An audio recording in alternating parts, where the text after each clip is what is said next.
Hey guys, it's Glenn with the Black Creek and Great Northern Railroad in Inscale, and I just want to let you guys know this is a layout that is loosely based on the Northwest Montana area and maybe some other parts of the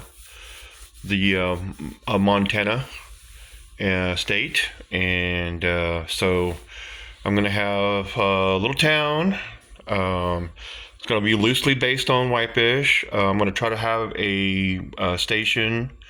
I'm going to have some industry. I'm going to have some all kinds of things. But want to show you guys an update on what I've been doing in the last couple of days. And so I had gotten the main part of my track that was elevated, all plastered, and it dried, and so I started laying back down my track onto the layout. And in that process, I decided I was going to start dropping some of the wires. So I drilled holes and started dropping all of my drops, leads to my switches down to the bottom down here.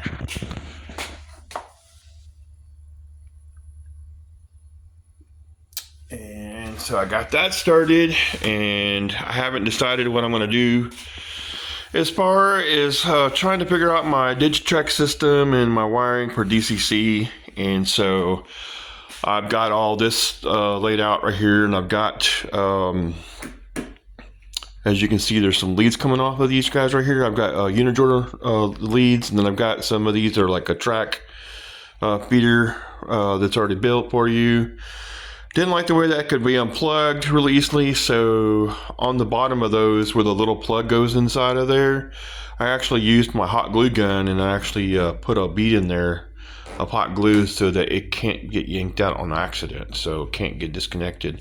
But anyways, more on this area here in a little bit. I got the double crossover in my Y and all my other crossovers here, and some people keep thinking that this is like a figure eight, which it kind of sort of is, but yeah, it overlaps itself right here, but the loop that actually goes up on the top here actually starts, I guess you could say, like, it starts right here and goes up and around. That's my incline.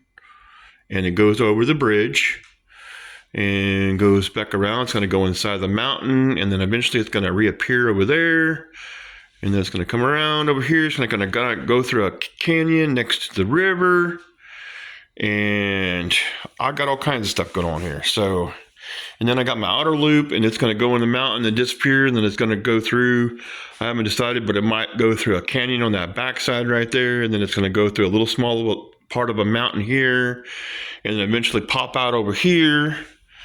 And that's going to be mainly rerunning the Empire Builder, and it'll make an appearance and then disappear and then come back over here and reappear again. And let's see what else. Yeah, so you guys have seen this before, maybe you haven't. I've got a little bit of an industry here, and then you go through the switch there, and you go to the other side, and you're going to have some more on the back side over here. My mountain's going to come down at an angle here. There's going to be a little bit of a cliff, and then it's going to go higher up here on the top. And I'm going to have a tunnel back over there. And let's see here. Yeah, there's going to be a couple tunnels right here. Portals, what do you want to call them? One here, and one here. And then my mountain up there. And let's see here. Also, too, while I was doing all this, an idea popped up on my head, so this came about. So this elevation came up, and I added another a switch, number 6 over there in the backside over there, and then I've got a siding coming in. So I'm going to have my town up here, and I'm going to have some industry over here in the front down in here. That way it makes it easier for me to get to, and I can reach all the cars and everything, anything I'm doing, any kind of work or whatever. And I'm going to make it to where on this side too, the mountain's only going to come, a lower side of the mountain's going to come down into here, so that I can still reach in over here and still mess with everything back in here. And I might do the same on the backside over there too. A part of the mountain comes down and then comes over and then comes back up. So there'll be a little canyon in there. That way I can still reach in over this area and still able to get to this side and down in there too. But there will be an access point on the backside where I can get inside of there, so that I can look inside of the mountain if there's any derailments or anything like that. And I'm going to have, like, let's see, 1, 2, 3. Yeah, there'll be 3 of those tracks right there from right about here all the way right around to about this side over here is going to be inside the mountain right there. So I need to get to that. So I'm going to have access portals on the back of that so I can get in there and work on that if I need to. And then come back around over here. This is going to be really nice where it's more elevated here, and I've got some little cliffs coming down next to my tracks here. I'm eventually going to start doing the ballasting here once I get the track laid down and I get it glued down. But this is where another idea popped up, but I haven't decided what I want to do here. Am I just going to make this flow into here and just cover this up, or is that a missed opportunity? Maybe I should cut some more of this out right about in here and make this, let's say, one of them is going to be, see, this is my main river, a little scene that I'm trying to do right here. And as you can see, I had some curved pieces that got cut out that are jagged that I really liked. So I've got like these little outcropping, like rock islands that come up to the middle of the river right down in here that I think is going to be pretty awesome. And so that's the main, and I got to decide where the water's going to go, through like some kind of a viaduct or a culvert kind of like deal that's going to come out this side over here, or do like some kind of bridge down here and make it play out the corner down here. But I'm going to have my portals from my tunnels over here somewhere too. So I got to figure out how I want to do all that.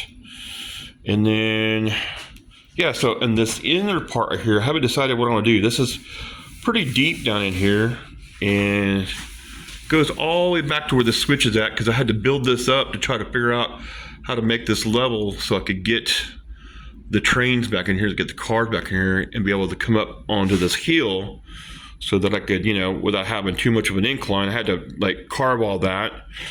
And yeah, so I think that's going to look pretty neat. I think it's going to look pretty awesome. And yeah, just kind of freelancing it, I guess you could say. I'm just doing it as I go. And so it's a little narrow down in here where I want to do this river here. I feel like what I should have done before I plastered this, probably I should have maybe cut this at an angle. The only problem when you do that, that stuff is like an accordion, and you went to cut the ends off, it just starts falling apart. So I wasn't really sure how to do that, and I would have probably had to use pieces of this.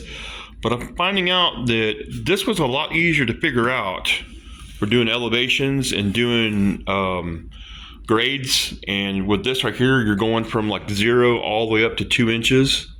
And I believe it was like a 2% grade over, I don't know what that is. That's like 1, 2, 3, 4, 5, 6, maybe 7, maybe 8 feet or something like that before it gets up. And then the main part where it's 2 inches is at the very end of where this bridge starts right here. It's about 2 inches right here, 2 inches across the other side, and then a 2-inch regular riser all the way around and all the way to here until you get right about, I think it's right here somewhere. Here or here, yeah, I think right here, yeah, right about there. And then it starts going to a decline right in here, and then it goes from 2 inches back down to 0 again. So both of my I guess you could say an incline, decline, whatever, are all on this one side over here. There's nothing on the other side over there. And I don't know, that might have been a mistake on my part. Maybe I shouldn't have done that. I should have had an incline on one side and a decline on the other side. I'm not really sure. But it is what it is. It's my railroad. I can do whatever I want to.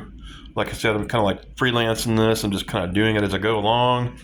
I mean, I had a plan at one time. This was going to be the Scenic Ridge set from the Woodland Scenics. It's Actually, the box is still down here. I haven't gotten rid of it yet because I was using it for some reference and some guidance and, you know, some inspiration, something to look at, kind of give me ideas. So, you know, instead of just looking at my phone all the time, I had something right here in front of me. And yeah, so there is that. And still dropping wires. I got a lot of wiring to do, whole lot of wiring. And I'm going to be adding more feeders too. So I've got, let's go back to feeders for a little bit. So what I did here, as you can tell, you'll see the insulated unit joiners right here, they're black. And so at the end of this line right here, when it comes out of the tunnel here, it's isolated. That's where it stops. But there's a feeder right back over in there. And so, and then the same thing for this loop here up on the next level. You got one here, and then it's isolated. Let's see. Yeah, so I didn't isolate that one until I got down here because it needed to have power going through, because this is the number 6s for the Kato. There's no way to change it. There's no screws on it, so it's just power routing all the time. So whether it's switched this way or that way, it gets power. And I figured, well, I'll isolate that right here because I'm going into my Y and then my double crossover here. So you've got a isolation here, power feeder here, and then see that power goes through. And then your frog here, there's no power going through because it should be cut right in here. Yes, so it should be insulated there. And then going to the other side of the double crossover. So I got power on this side as well. And then it's isolated right here before this switch, or just after this switch.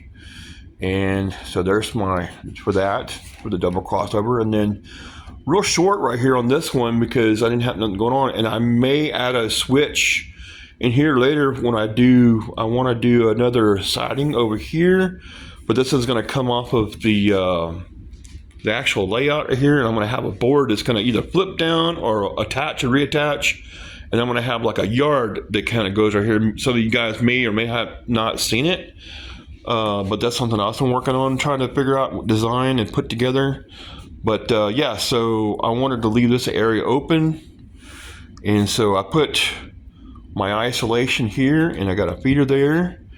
And then on this other side of the Y, I got another power feeder. So you can see I got a power feed on the middle of this side here of the Y, and power feed on this side of the Y. It's isolated there. It's isolated there. And then this is going through because I believe it gets cut off right here at the frog. And I changed the screws on this one because I have screws that you can change out. So it's non-power routing. That's where I have it set at. And then I think I need to come back in here and I need to put isolation here and power somewhere. I've got a little piece right in here, so I should be able to do isolation, I guess, down here somewhere. I'm not really sure. I'm not sure. This is going to have to, I'm going to have to do like a frog juicer here and then isolate it and then put more power here, or how that's going to work. But I know somewhere along here, from here to there, it makes a reversing loop, and I think this one does too. I'm not really sure. Because because this one and this one, that's the loop right there. That's the whole big loop that goes up on top and then comes and returns back down. And so they're meeting at that switch back there. So I'm trying to decide, I guess back in there is where I'm going to need that BXPA1, I believe. Where it's going to change the polarity when the trains come through from right here or this side. I'm not really sure how that works, so it's kind of confusing. And I've been reading and all the manuals and all the diagrams and looking at all the pictures and studying what I can and researching and trying to figure it out. If anybody's got any ideas or you want to make a comment on what you did, let me know. So yeah, there's that. And yeah, I've had a lot going on in the last couple of days with this thing. So, and I feel like I got a lot done so far, and I got a long ways to go still. I think I covered pretty much everything that I wanted to cover and give you guys an update. And I thought this is really cool here. I had those pieces and I looked at them and I was like, this was the first one I put in there. I was like, oh man, that looks awesome. That's gonna be like the little islands you see in the just like in the some of the areas in the Flathead River, and then also too in the Kootenai as well. You go down there or go up by the Kootenai Falls and go down past that, you got a bunch of places where there's like places where the water's carved through, and you got, you know, water going this side, water going that side, and you might have it coming on the middle, and you have little eddies going. Yeah, so that's pretty neat. But I still I need some help with this area here. I haven't decided. I'm going to fill this in and just kind of meet this part right here where it comes up to the ballast, and it's going to be kind of just smoothed off, and then I'm going to have a little bit of a ridge here, you know, or should I do like another a little river scene here? But I don't know if it's wide enough, because it is pretty narrow in there. And where's the water coming from? On this one here, what I decided is on the back side, right here where the tunnel is going to be, right in here, I'm going to have the mountain's going to be covering this area. I'm thinking about a waterfall coming down here and kind of pull up almost kind of like a little reservoir area right in here, and then flow into this area right through here. This might have to be carved out to make it a little better looking. And then that river is going to flow around and come around and curve over here.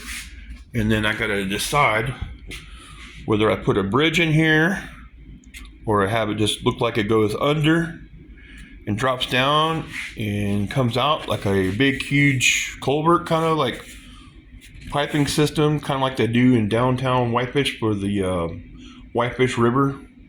And this is going to have to be the same thing over here. I'm not really sure.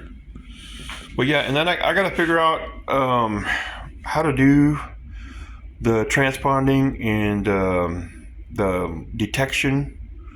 I got all the equipment for that, and then I got more power feeders back here in the back so that I don't lose power. But I know that a lot of these bigger areas, you want to have them separated in case you have a derailment so it doesn't shut down your whole layout. So I want to have that isolated and going into the BXP 80, BXP 88. So it'll have its own like circuit breaking block, so it can be isolated. But yeah, there you go. This is my in-scale layout that I'm working on, and I hope you guys enjoyed the video, and thanks for watching.